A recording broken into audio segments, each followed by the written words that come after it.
The photos tell the story of a time when cars had fins, boys wore ties to school every day, and the CA Upper School had so much room, chairs sat empty. We've outgrown it. No teacher at CA would let a little thing like space stand in the way of a good education.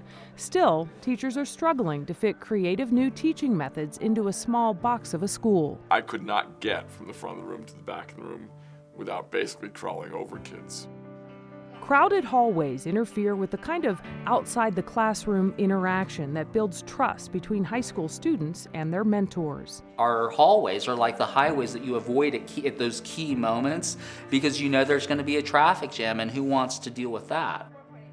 In an era when education in science has become increasingly important to students, the upper school has been struggling to keep up with demand. We've been pasting together science rooms. One of the physics room right now is part of the old library. The freshman biology room used to be a hangout for freshmen.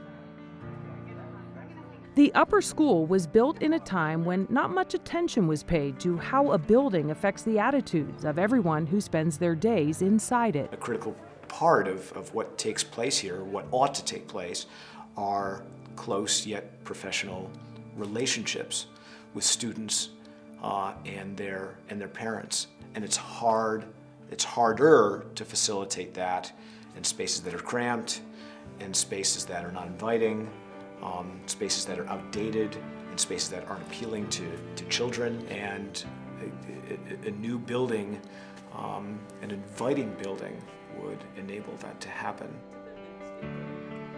Talk to the teachers at CA about what this new building will mean, and not a single one talks about what he or she wants. They all talk about what their students need, and that is the kind of teacher who makes a difference in a child's life. The kind of teacher CA has always had and will always strive to have. We're going to be competing with schools across the country for the best teachers, and I think to attract the best teachers, they need to know they're going to come to an environment where they're going to be able to have the freedom and the ability to soar with their students.